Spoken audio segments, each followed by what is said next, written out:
অনেক দিন পর আজ আমরা আবার বেরিয়ে পড়েছি উত্তরবঙ্গের উদ্দেশ্যে। আর আজ আমাদের যাত্রা শুরু শান্তিনিকেতন বা বোলপুর স্টেশন থেকে।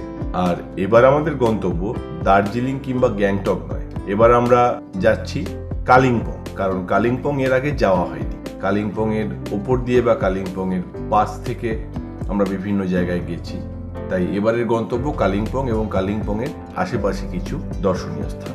আমরা এখন প্রবেশ করছি বোলপুর শান্তিনিকেতন স্টেশনে। আমাদের ট্রেন উত্তরবঙ্গ এক্সপ্রেস এবং ট্রেনের টাইম 10:10 থেকে 20 এর মধ্যে। রাত্রিবেলার বোলপুর স্টেশন। এখন যদিও 10টা বাজেনি, 10টার একটু আগে আগেই আমরা স্টেশনে এসে উপস্থিত হয়েছি। দেখতে পাচ্ছি ফাঁকা স্টেশন। ট্রেনের অপেক্ষায় আমরা এবার থাকব। কিছুক্ষণ অপেক্ষার পরই আমাদের ট্রেন এসে উপস্থিত। এইবার ল্যাগেজ সমস্ত কিছু ট্রেনে তুলে নেওয়া এবং সিট খোঁজাখুঁজির পালা।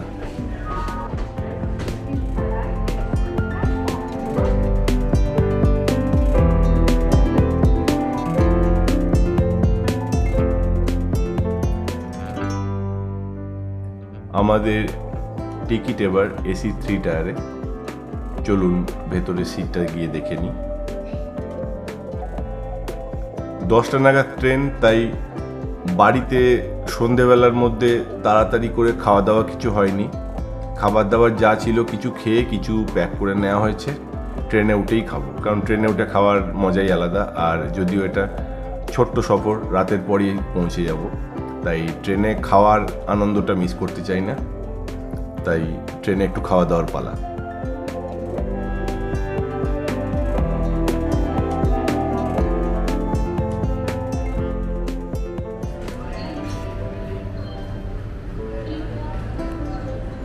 ভোর হতে না হতেই ঘুম থেকে উঠতে এনজিবি স্টেশনে ট্রেন ঢুকে গেছে। ট্রেন থেকে এখন নেমে এইবার আমাদের স্টেশনের বাইরে যাওয়ার পালা। যদিও আমাদের গাড়ি আগে থেকেই বুক আছে, গাড়ির ড্রাইভারকে ফোন করে নিয়ে আমরা এবার স্টেশনের বাইরে বেরোচ্ছি। বাইরে বেরোতে বেরোতে আমাদের ট্যুরের পরিকল্পনা সম্পর্কে একটু বলে নেওয়া যাক। আমাদের এই ট্যুর মধ্যে একদিন স্টে, টোটাল 3 দিনের ট্যুর। এই 3 দিনের মধ্যে আজ সকালে আমরা এনজিপি পৌঁছালাম। আজকে পৌঁছে আমরা প্রথমেই হোটেলে উঠবো না, আমরা কিছু সাইট সিন করে তারপর হোটেলে পৌঁছাবো। ডে 2 আমরা সারাদিন হোটেল থেকে বেরিয়ে সাইট সিন করবো এবং রাতে হোটেলে চলে আসবো। এবং ডে 3 আবার কিছু সাইট সিন করে আমরা বন্দে ভারত এক্সপ্রেসে ফিরবো। যদিও বন্দে ভারত এক্সপ্রেস চালু হওয়ার পরপরই আমার চাপা হয়নি, তবুও মাস দেড়েক দেরি হয়ে গেল। 1.5 মাস দেরিতেই বন্দে ভারতের রিভিউ দেখুন কেমন লাগে। এই 3 দিনের আমাদের ভ্রমণ একটা ভিডিওতে আশা করি কমপ্লিট হবে না, তাই 2 কি 3টে ভিডিওতে পরপর আমরা আপনাদের সামনে তুলে ধরব। আমাদের গাড়ির ড্রাইভারের সঙ্গে যোগাযোগ হয়ে গেছে, সে গাড়ি নিয়ে এসে হাজির। এইবার গাড়ির মাথায় ল্যাগেজ বেঁধে স্টেশন থেকে রওনা দিয়ে দিলাম আমাদের প্রথম দিনের সাইট সিনের উদ্দেশ্যে। শিলিগুড়ি বা এনজিপি থেকে দার্জিলিং গ্যাংটকের দিকে যাওয়ার রাস্তা বেশ সুন্দর, কিন্তু এরকম সুন্দর রাস্তা আরও আছে। কিন্তু এই রাস্তাটা বিশেষ করে সুন্দর লাগে, তার কারণ হচ্ছে পাহাড়ে যাওয়ার আনন্দ এই রাস্তাটার সঙ্গে জড়িয়ে আছে। তাই যতবারই নর্থ বেঙ্গল ট্যুরে আসি এই রাস্তাটা খুব সুন্দর লাগে।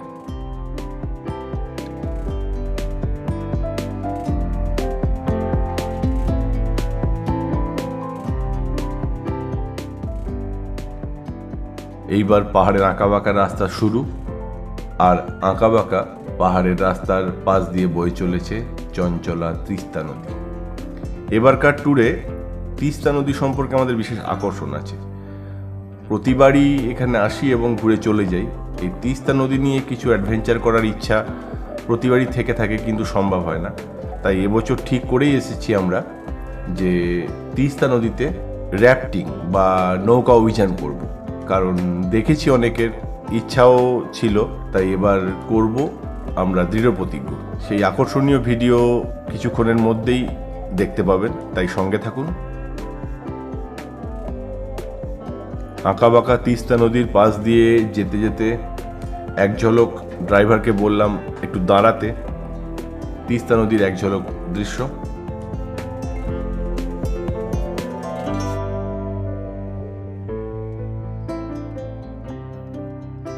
কিন্তু শুধু রাস্তা দেখে আর পাহাড়ের ঘোরপ্যাচ দেখতে দেখতে তো পেট কথা শুনবে না। সকালবেলা নেমেছি, সেই রাত্রিবেলা খাওয়া দাওয়া, তারপর ট্রেনে ঘুম, জার্নি, ভালোই খিদে পেয়ে গেছে। আর ব্রেকফাস্ট করতে তাই ড্রাইভারকে জিজ্ঞাসা করে তার পছন্দ মতো একটা রেস্টুরেন্টে।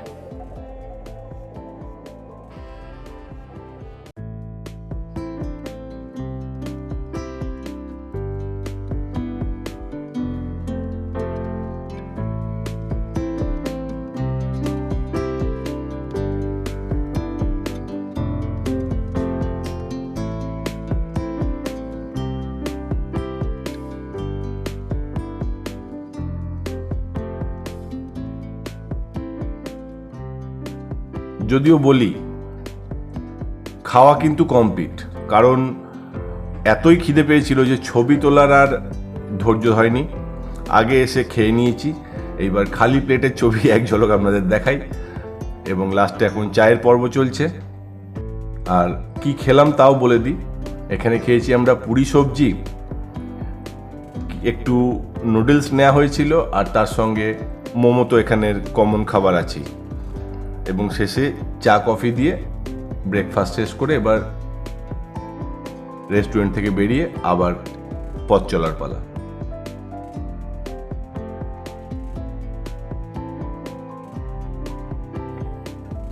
আঁকাবাঁকা রাস্তা দিয়ে চলতে চলতে আমরা আমাদের প্রথম গন্তব্য, আজকের সাইট সিনের প্রথম ভিউ পয়েন্ট ত্রিবেণী সঙ্গম।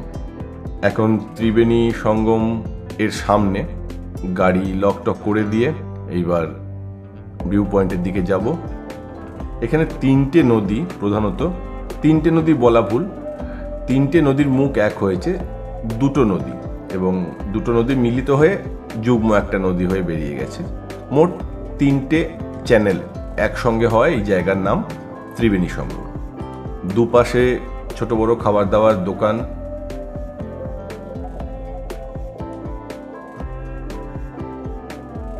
এর মধ্যে দিয়ে আনফিনিশড ভাঙাচোরা সিঁড়ি দিয়ে বালির এক প্রকার একটা বিচ মতো। এখানে দেখতে পাচ্ছি প্রচুর টেন্ট লেগে আছে। এই টেন্টগুলো বুক করে এখানে থাকা যায়, রাতেও থাকা, ক্যাম্প ফায়ার প্রভৃতির ব্যবস্থা আছে। বেশ এন্টারটেনমেন্ট করার মতো জায়গা, এবং ন্যাচারাল ভিউ খুব সুন্দর। আমরা তো এতক্ষণ রাস্তার আশপাশ দিয়ে যে নদী দেখতে দেখতে আসছিলাম, এত কাছ থেকে সেই নদী এবং এত সুন্দর স্পট দেখে আমরা একটু ছোটাছুটি শুরু করে দিলাম। আমার মেয়ে বালির মধ্যে ছোটা হাঁটা শুরু করে দিল।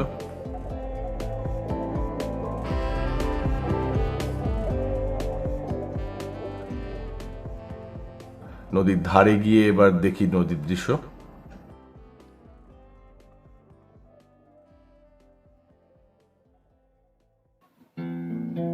এখানে দেখতে পাচ্ছি ম্যাক্সিমাম টেন্ট বন্ধ, এবং ভেতরে অনেকের মধ্যেই লোক নেই, বন্ধ বা ক্লোজ অবস্থায় রয়েছে।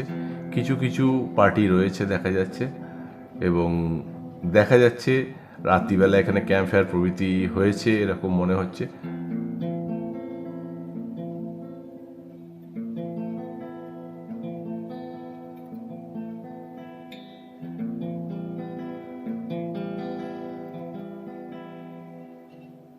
আমার মেয়ে গুটি গুটি পায়ে নদীর ধারে নামছে।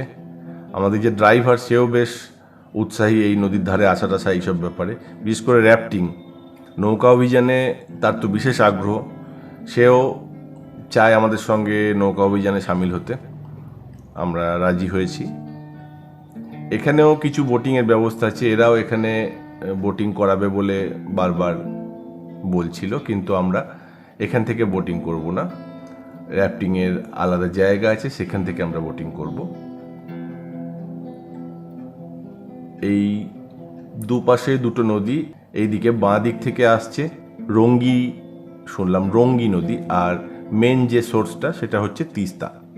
দুটো নদী একত্রিত হয়ে এখান দিয়ে বয়ে চলেছে। তিনটে মুখ এক হয় এই জায়গার নাম ত্রিবেণী সঙ্গম।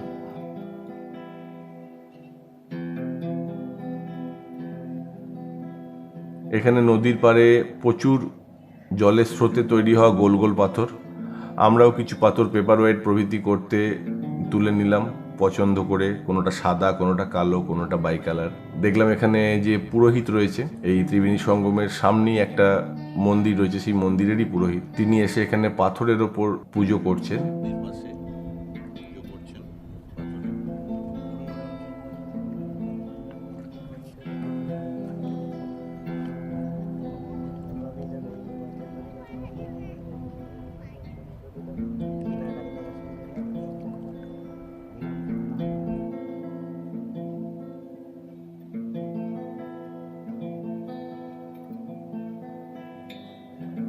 এবার আমরা ত্রিবেণী সঙ্গম দেখে এখান থেকে বেরিয়ে চললাম র্যাফটিং এর উদ্দেশ্যে।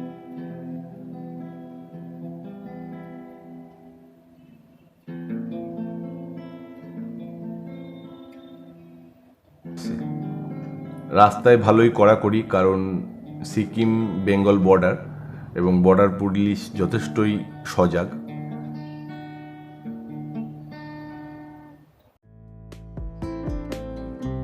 আমরা এসে উপস্থিত যেখান থেকে আমাদের বুকিং হবে প্যারাগ্লাইডিং, শিপিং প্রভৃতি অ্যাক্টিভিটি বা প্রভৃতি অ্যাডভেঞ্চার অ্যাক্টিভিটির জন্য। তো এখানে এসে কথা বলতে জানতে পারলাম যে 4 থেকে 6 জন, এদের দুটো প্যাকেজ আছে, একটা হচ্ছে শর্ট ট্যুর, একটা লং ট্যুর। শর্টের চার্জ হচ্ছে 4,000 টাকা আর লংয়ের চার্জ হচ্ছে 5,000 টাকা।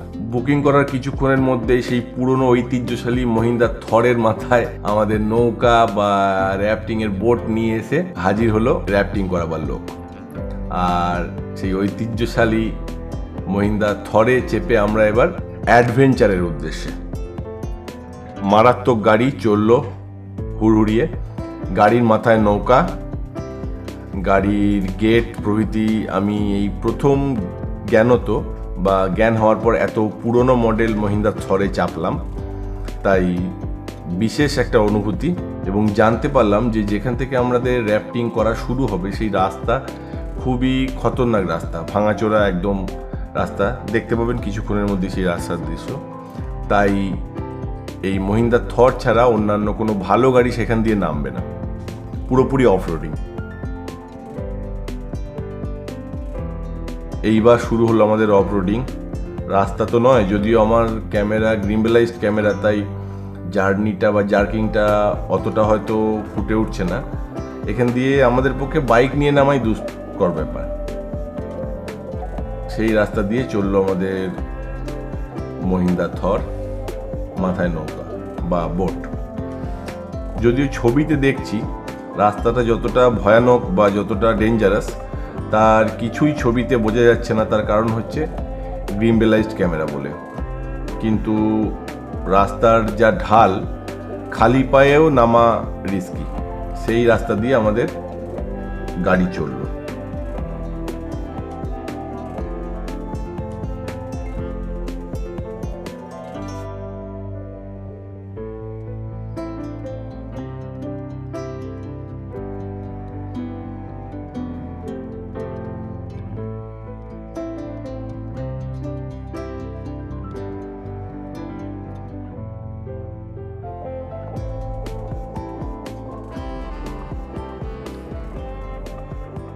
আমাদের গাড়ি এইখানেই নামিয়ে দিল। এইখান থেকে পায়ে হেঁটে খানিকটা নেমে যেতে হবে।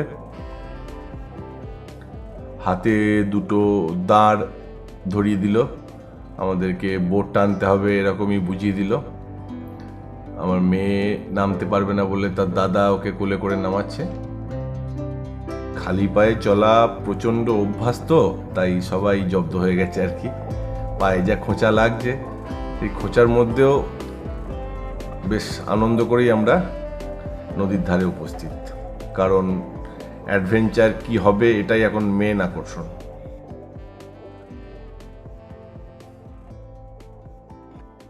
ওই আসছে আমাদের বোট, ওই বোটে করে এবার আমাদের অ্যাডভেঞ্চার শুরু হবে। ওই বোটে করে এবার আমাদের অ্যাডভেঞ্চার শুরু হবে। বোট চললো, আমরাও বোটের পিছু পিছু চললাম।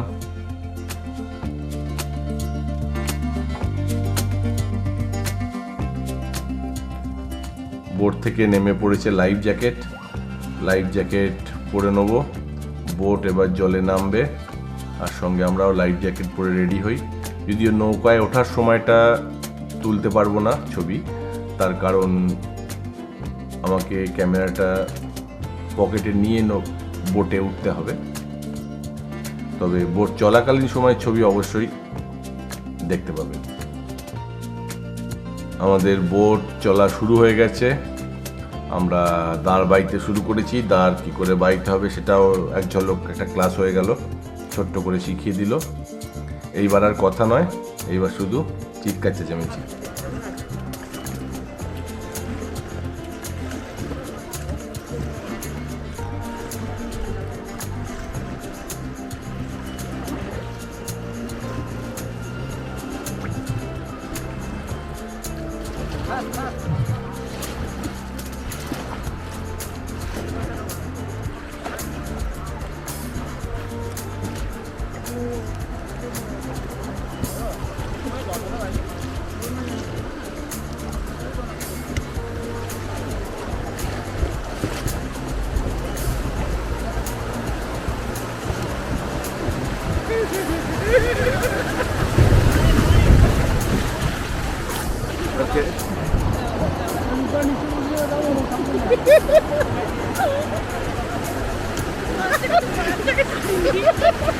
মা সাবধানে চালাতে হয়। আমরা তো আটকে গেছি না, ওইরকম ঘুরবে তো।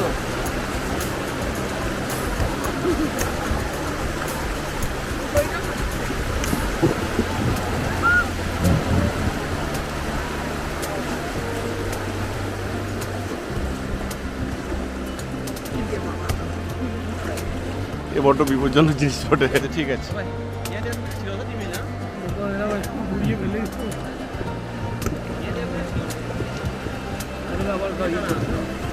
সাবধান, এখানে সাবধান।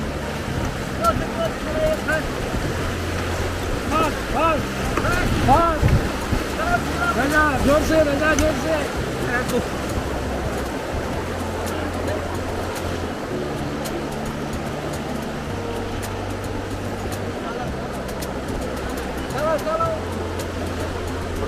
চালাও রে, হাতে বাইক নিয়ে যাও।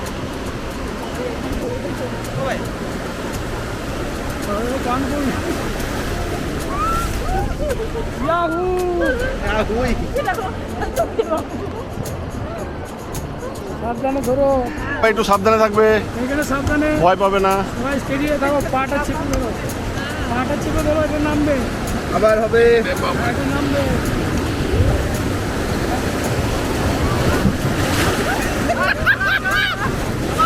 আমার ব্যাগ গেল রে।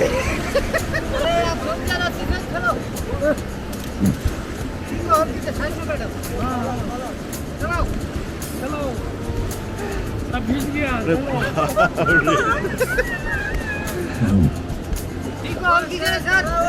কেমন হবে? আচ্ছা রাস্তা মত কথা বল। রাস্তা রে বাবা থাকে ঘুরে গেল, আবার ঘুরে গেল। হ্যালো, খতরনাক অভিজ্ঞতা। আবার সামনে আসছে একটা। হ্যাঁ এটা বড় আছে। ওরে বাবা, সামনে সামনে সাবধানে। সামনে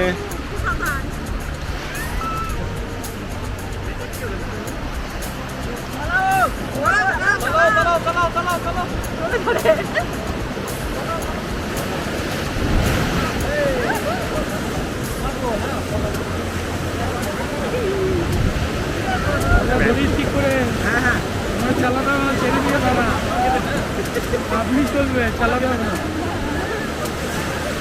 আবার হবে।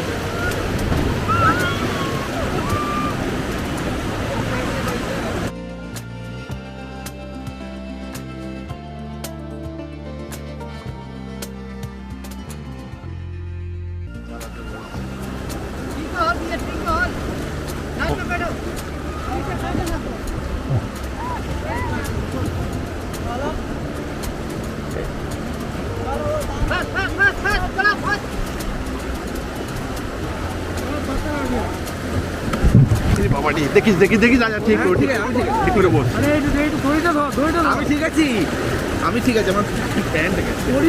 দড়িটা ধর। দড়ি ধরলে এটা কি করবো? ওটা চালাতে হবে না তখন, দড়ি ধর একটা বাবা। ধরে না। আমার পা আটকে আছে, অসুবিধা নেই। ঠিক আছে, তুমি ধরো আমার পা আমি আটকে ধরছি, তুই ধর। চালা চালা চালা।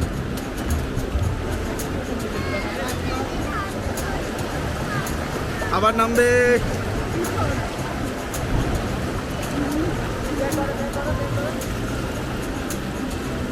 ঘুমাও ঘুমাও ঘুমাও।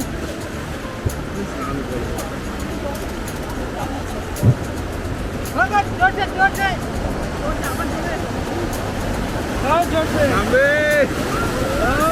তেরিকা।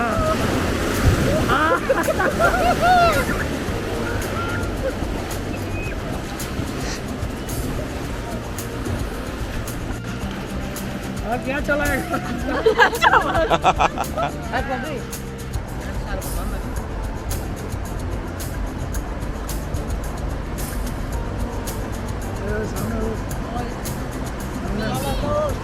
জোরে চালাতে হবে কিন্তু।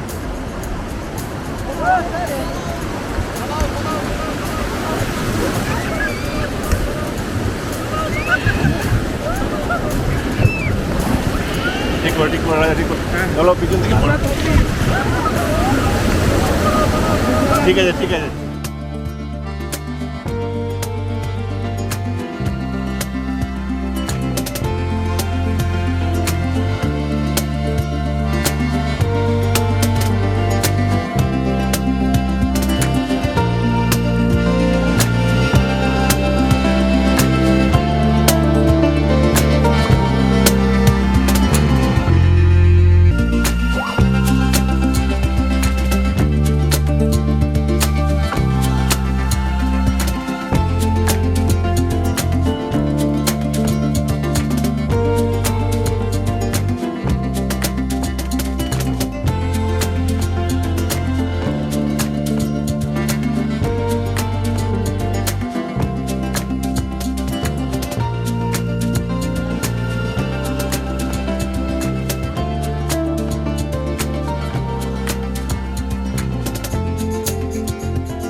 বোট থেকে নামলাম। বোটের রিভিউ বা রাইডিংয়ের রিভিউ যেটা দেবো সেটা হলো রাইডিং যথেষ্ট উত্তেজনাপূর্ণ ছিল। বর্ষাকালে এটা আরও ডেঞ্জারাস থাকে এরকম শুনলাম। কিন্তু যারা স্টাফ মানে যেসব ছেলেগুলো বোটে ছিল, আই মিন 2-3 জন, তারা খুব একটা কোঅপারেটিভ নয় এবং তাদের কথায় কথায় উদ্দেশ্য হচ্ছে কি করে টাকা নেওয়া যায়। আমি ক্যামেরা নিয়ে গেছি, আমার গোপ্রো আমার সঙ্গে আছে, তাদের বক্তব্য আপনি ছবি তুলতে পারবেন না, আমরা তুলে দেবো, এরম করে বেশ কটা জায়গায় আমাকে ছবি তুলতে দেয়নি, ডিস্টার্ব করেছে। এই রিভিউটাও জানা ভালো, কারণ আপনারা কোনো সময় চাপলে আপনারা এটা দেখে নিতে পারবেন এবং আপনাদের নিজেদের ক্যামেরা থাকলে সেটাকে আপনারা ইউজ করতে পারবেন ওদেরকে ইগনোর করে। কিছু কিছু জায়গায় মিথ্যে ভয় দেখিয়ে দিচ্ছে, কিছু কিছু জায়গায় অযথা কারণে ক্যামেরা পকেটে ঢোকাতে বলছে, এইভাবে বিভিন্ন রকম ডিস্টার্ব করে। তাই আপনারা ক্যামেরা যদি ওয়াটারপ্রুফ ক্যামেরা হয় নিশ্চিন্তে ইউজ করতে পারেন। আপনি বেঁচে ফিরলে আপনার ক্যামেরাও ফিরবে। ওরা নিজেরা ক্যামেরায় শ্যুট করে সেটা প্রোভাইড করে, তার জন্য একটা চার্জেস নেয়, সেইটা নেওয়ার জন্য বা সেই কন্ট্রাক্টটা করানোর জন্য এই ধরনের ডিস্টারবেন্স ওরা করে। আমাদের বোট আবার আমাদের গাড়ির মাথায় চেপে পড়েছে। এবার এখান থেকে রওনা দিয়ে বোটিং করে বোটিংয়ের সমস্ত কিছু কমপ্লিট হওয়ার পর আমরা এবার হোটেলের দিকে যাব। কিন্তু অলরেডি দুপুর পেরিয়ে গেছে, বাজে এখন ভালোই, তাই দুপুরবেলার পেট পুজোর ব্যবস্থা না করে হোটেলে যাওয়া যাবে না। খোঁজ নিয়ে দেখা গেল এখানে ভালো হোটেলগুলোর মধ্যে একটা হচ্ছে কালিম্পংয়ের মাসিমার হোটেল। তাই দুপুরবেলা কালিম্পংয়ের মাসিমার হোটেলে খেয়ে তারপরে আমরা হোটেলে চেক ইন করব।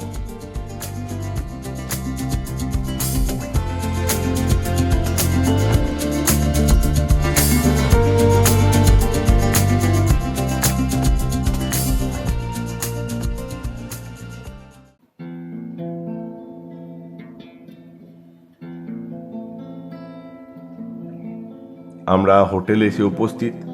এইবার এক ঝলক আমাদের হোটেলের চারপাশের ভিউ এবং আমাদের রুম, তার সঙ্গে সন্ধেবেলার স্ন্যাক্স, যেটা হোটেলের সঙ্গেই আমাদের কন্ট্যাক্টে ছিল, এবং রাতের ডিনার।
হোটেলের রুমের সামনে থেকে খুব সুন্দর ভিউ পয়েন্ট, গোটা কালিম্পং শহরটা দেখা যাচ্ছে। বিশেষ করে রাত্রিবেলা পাহাড়ের মধ্যে মিটমিট করে জ্বলছে প্রত্যেকটা ঘর, প্রত্যেকটা হোটেলে যে আলো, সব মিলিয়ে রাত্রিবেলার পরিবেশটা আরও সুন্দর।